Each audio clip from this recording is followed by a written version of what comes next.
noite, irmãos e irmãs presentes, as crianças, aqueles que nos acompanham.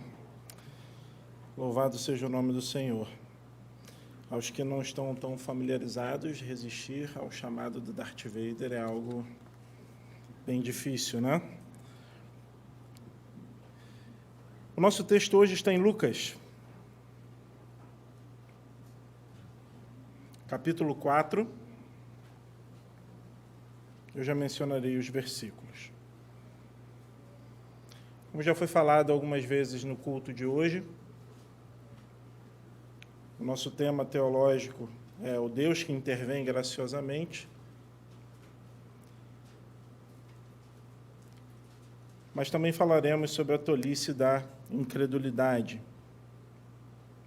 E geralmente quando falamos sobre incredulidade, nós logo nos lembramos daqueles que não creem em Deus, ou que consideram que ele não pode ou não consegue fazer alguma coisa.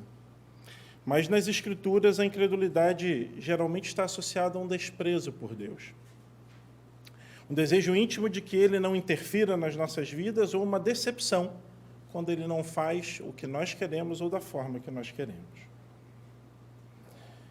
Nós leremos Lucas 4, apenas 3 versículos. Versículo 28, 29 e 30.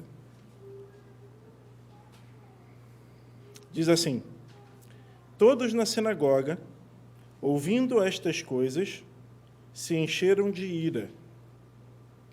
E, levantando-se, expulsaram Jesus da cidade e o levaram até o alto do monte, sobre o qual a cidade estava edificada, para que de lá pudessem atirá-lo abaixo. Jesus, porém, passando pelo meio deles, foi embora.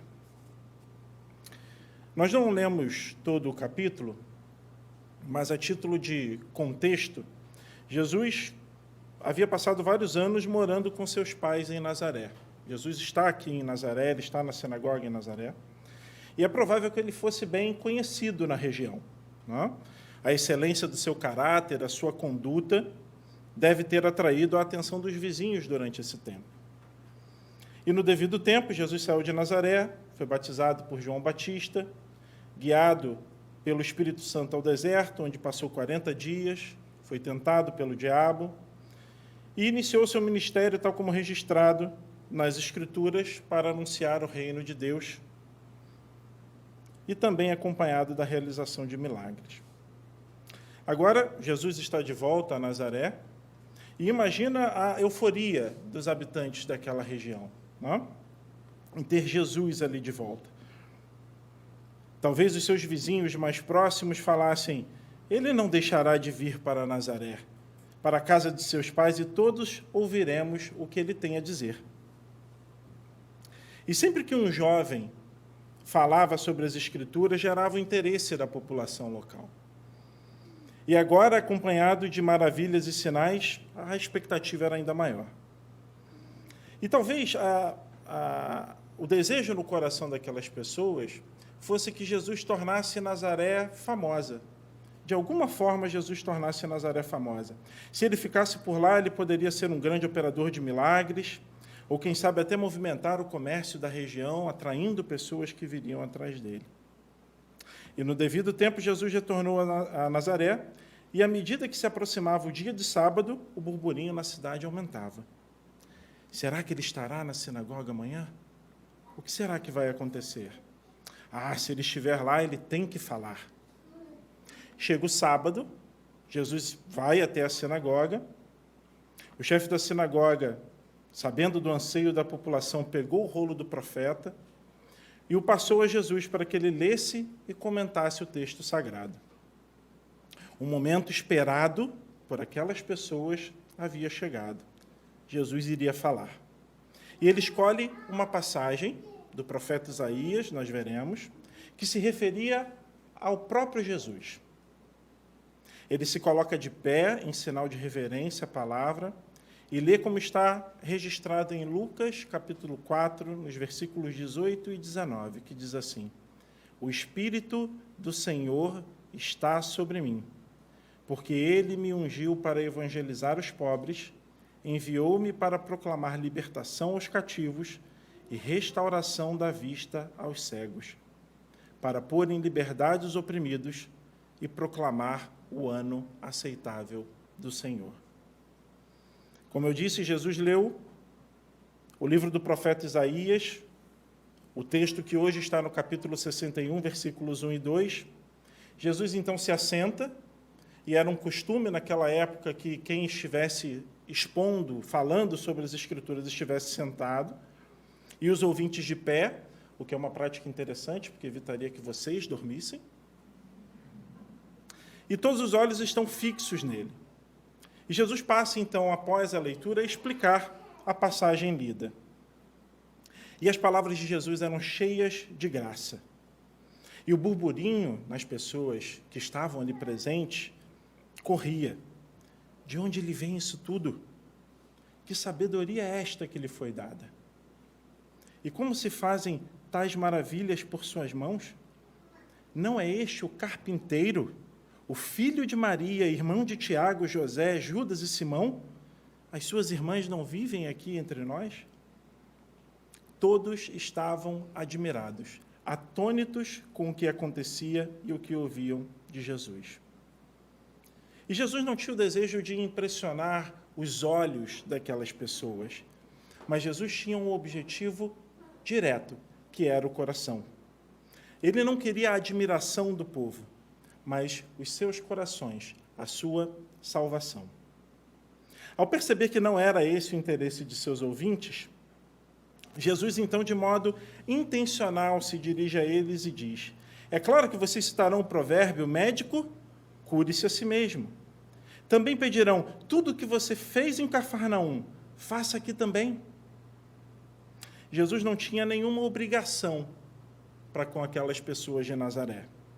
Embora a percepção delas é que ele tivesse, sim, por ser um local, por ser um filho daquela região, por ter convivido com elas, elas queriam ter a sua vontade agradada. E Cristo não se permitiria tal coisa. Na sequência, e esse texto vem logo antes do que lemos, Jesus cita o caso de Elias. Elias foi enviado a abençoar não uma viúva de Israel, mas uma gentia cananeia. Ele não foi enviado senão a uma viúva de Sidom. Ele cita ainda Eliseu, servo de Elias, que não foi aos leprosos de Israel, mas sim a Naamã, o sírio. Este é Jesus expondo a graça soberana. Tema teológico do nosso último domingo, citando intervenções graciosas de Deus, que é o tema teológico deste domingo. Isso não está fora do contexto da leitura que nós fizemos. Jesus está afirmando que ele não tinha o compromisso presumido com aquelas pessoas que o ouviam.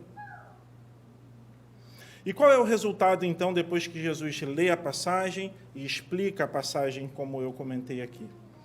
Vem exatamente os versículos que lemos e repetiremos agora. Todos na sinagoga, ouvindo estas coisas, se encheram de ira. E, levantando-se, expulsaram Jesus da cidade e o levaram até o alto do monte, sobre o qual a cidade estava edificada, para que de lá pudessem atirá-lo abaixo. Jesus, porém, passando pelo meio deles, foi embora.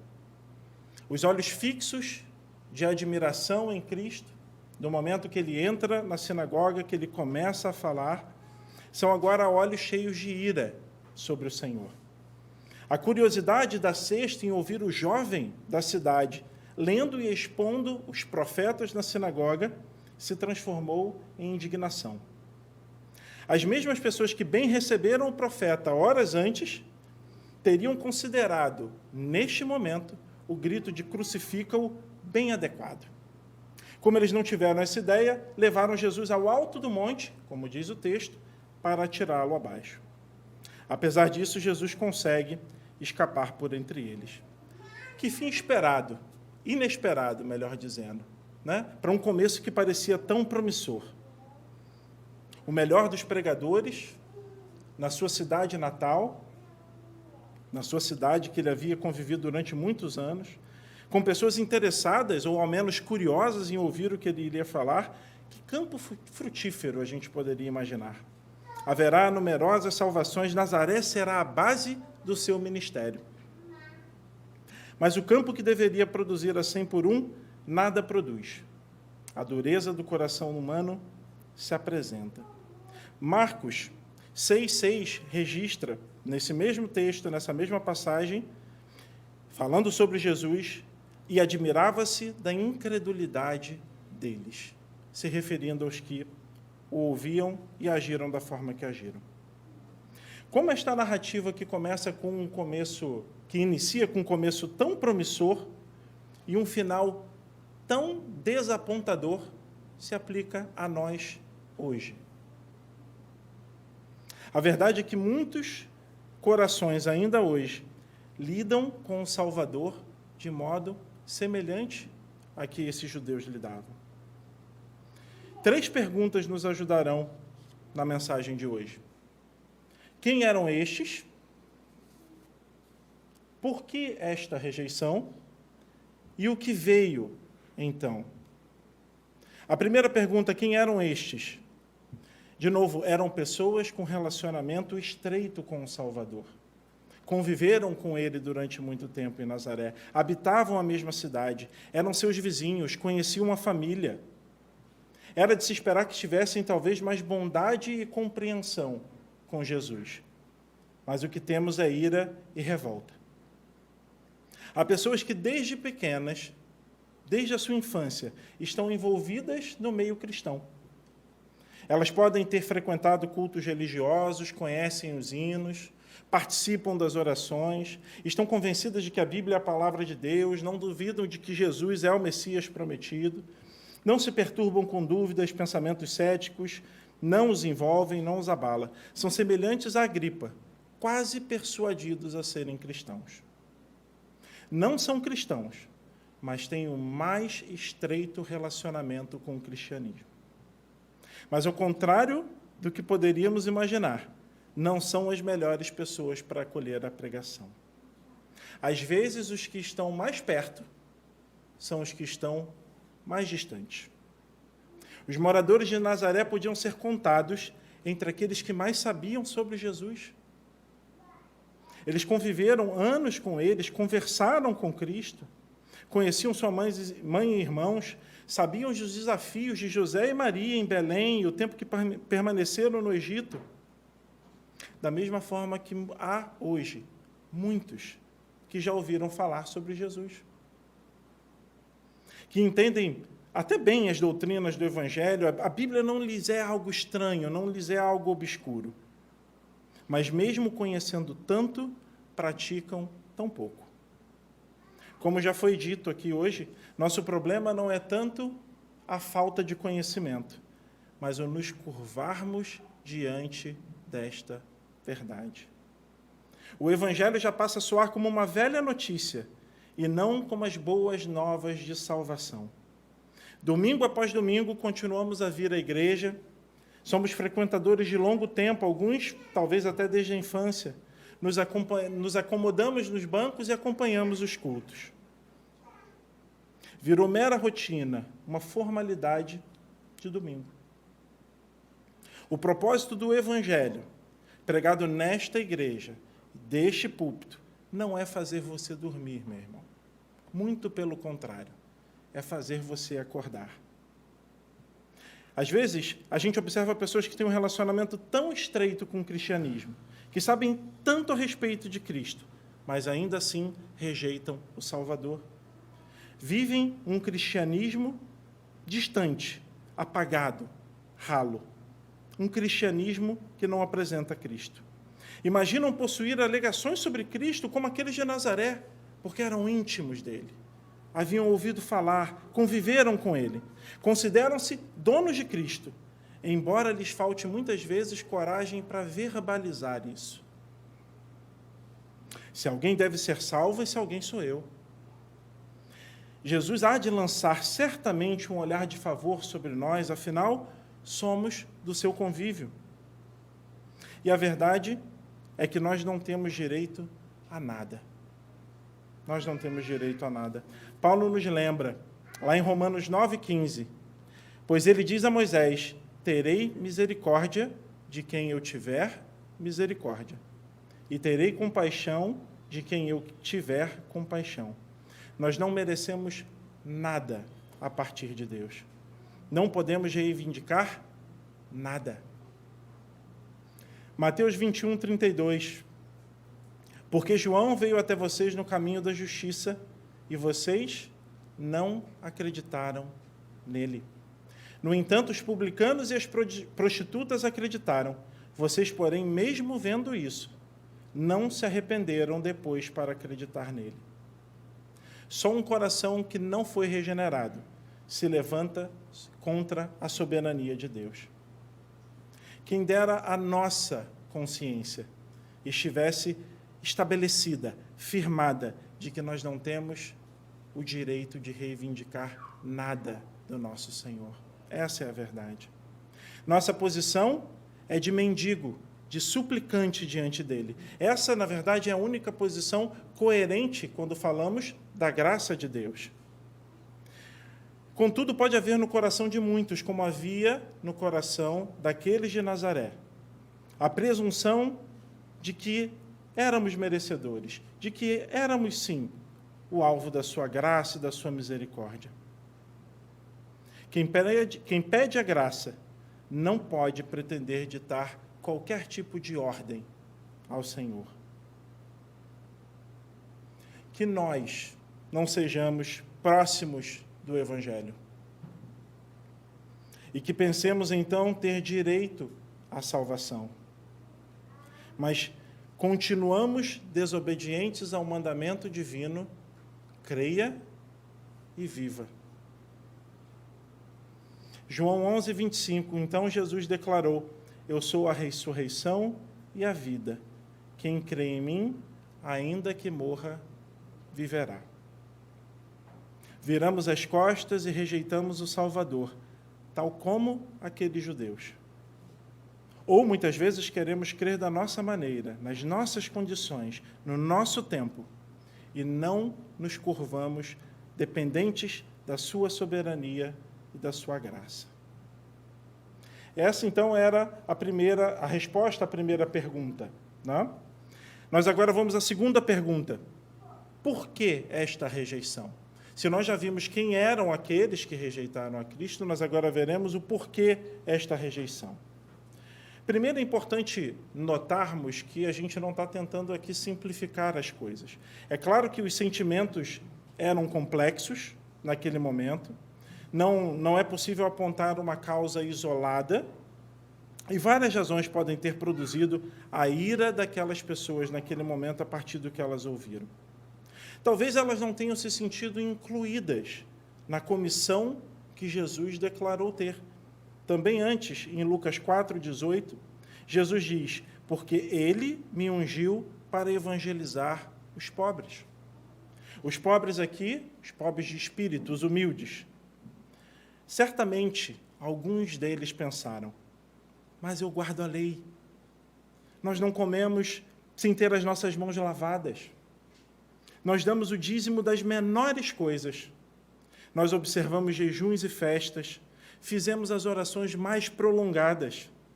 Por que devemos ter qualquer pobreza de espírito? Daí a acharem que não havia nada na mensagem de Cristo aplicável a eles. Se nós estamos satisfeitos e contentes, que razão há para um coração quebrantado diante do Senhor? No mesmo versículo, continuando, enviou-me para proclamar libertação aos cativos. Cativos? Eles deviam ter pensado. Nós, filhos de Abraão, nós nascemos livres. Não estamos no cativeiro de ninguém. Eles desprezavam a ideia da necessidade de um libertador. Eles se consideravam tão livres quanto o homem poderia ser. E Jesus termina no versículo 18, e restauração da vista aos cegos. Agora ele nos ofende. Nós somos homens de ampla visão, que ele vai pregar aos marginalizados. Nós não precisamos de instrução ou abertura de olhos. Quando Jesus caminha para o final, e ele fala que foi enviado para pôr em liberdade os oprimidos, era como se ele estivesse libertando das chicotadas aqueles que eram castigados pelos seus pecados. E talvez os judeus presentes tenham pensado o seguinte: nós não temos pecados para serem castigados. Somos pessoas honrosas, somos retos. Nós nunca fomos castigados pelos açoites da lei. O que é a graça do Senhor para nós? Nós não precisamos, temos mérito em função da nossa reta obediência. Liberdade e graça é para os oprimidos, é para aqueles que estão em cadeias, não é para quem está livre. Agora vamos olhar para o hoje. Não é esta a mesma razão pela qual muitos de nós ainda estamos nos bancos das igrejas, nos julgando merecedores da graça de Deus? Não é com a mesma reação, às vezes não verbalizada, mas que nós nos colocamos diante do Senhor? Nós muitas vezes não temos a consciência da nossa condição de miserável e da necessidade que temos de um Salvador. Nos achamos ricos, cheios de méritos, senhores das nossas próprias escolhas, e não reconhecemos a nossa total pobreza. Até enxergarmos a Cristo, andamos em trevas e somos totalmente cegos. Se não nascemos escravos do pecado, para que precisamos de um libertador? Para que a graça soberana, se eu tenho condições de trilhar o meu próprio caminho? A verdade é que nós não podemos nos enganar. Em nós não há nada de bom, e os nossos atos de justiça, como diz as Escrituras, são trapos imundos. Pecamos no coração, nas palavras e no pensamento, e já nascemos condenados. Ai de vocês, escribas e fariseus, hipócritas, porque vocês são semelhantes aos sepulcros pintados de branco, que por fora se mostram belos, mas interiormente estão cheios de ossos de mortos e de toda podridão. Jesus, em Mateus 23, 27. Quem está em falência total, reconhece e está disposto a aceitar um Salvador. Sabe que nada pode contribuir de si mesmo, por conta própria. Apenas deve prostrar-se diante da cruz e aceitar a verdade sobre a sua miséria e a graça soberana do nosso Deus. Segundo, as pessoas queriam ver sinais e milagres também. Elas não queriam aceitar a Cristo até que ele realizasse alguma grande maravilha. E quantos de nós hoje não estamos exigindo também sinais e maravilhas, e de outra forma não creremos? Se não acontecer comigo como aconteceu com ele, assim eu não quero. Muitos estão enganados, se apegando a sonhos e revelações, quando deveriam estar apegados à palavra, pois de outra forma não virá a salvação. Eu quero, desde que seja do meu gosto, com as minhas regras. Como eu já disse, somos suplicantes e miseráveis, irmãos, e não aqueles que ditam as regras. Pense, não é maravilha suficiente que Cristo nos convide a confiar nele? Não é milagre suficiente que sejamos salvos? Não é sinal suficiente a promessa do creia e viva? Não basta a cruz? Não é o milagre dos milagres Deus amar pecadores e enviar o seu Filho para nos salvar? Todo aquele que o Pai me dá, esse virá a mim, e o que vem a mim, de modo nenhum o lançarei fora. João 6,37. Não há nada maior do que isso, irmãos. Uma terceira possível razão da agitação que aconteceu na mente daqueles que estavam na sinagoga tenha sido em função da doutrina da eleição. Em sua pregação na sinagoga, Jesus definiu o direito divino de dispensar seus favores como ele quisesse. E ao agir dessa forma, muitas vezes os seus alvos eram os mais inesperados. A viúva de Sidom, como falamos, que era uma região idólatra, recebeu suprimento para sua fome, ao passo que as viúvas de Israel ficaram sem farinha. Quando Deus quis curar um leproso, deixou de lado os leprosos de Israel, mas o leproso da terra idólatra da Síria, Naamã, recebeu a cura. Os ouvintes se sentiram ultrajados, eles não gostaram disso, pois a eleição é muito ofensiva à natureza humana orgulhosa. Mas, irmãos, você quer saber qual é o alvo mais inesperado da graça de Deus? Somos nós. Eu e você. Nós somos os alvos mais inesperados da graça de Deus. Romanos 5, 7 a 8. Dificilmente alguém morreria por um justo. Embora por uma pessoa boa, alguém talvez tenha coragem para morrer. Mas Deus prova o seu próprio amor para conosco, pelo fato de ter Cristo morrido por nós, quando ainda éramos pecadores. O que veio, então, desta região? Esta é a última pergunta. Qual foi o resultado da exposição na sinagoga? Expulsaram Jesus e o quiseram lançar montanha abaixo. Eram pessoas boas, respeitáveis. Quem olharia para ela nas suas rotinas e diria que eles tinham um instinto assassino? Como isso pôde acontecer? A aparência pode ser de justiça, de retidão, mas estamos todos mortos em nossos delitos e pecados, em franca rebelião contra Deus. Enquanto não cremos que Jesus é o Senhor e Salvador, este é o nosso quadro. E enquanto assim estivermos, estamos com as nossas costas viradas para Deus, somos inimigos de Deus. Somente podemos ser salvos pela graça soberana, e é por este evangelho que nós vivemos. Muitos, e certamente vocês já ouviram falar de alguns, já viram algum vídeo no YouTube sobre outros, estão inventando o seu próprio evangelho, que dá ao homem uma posição que ele não tem.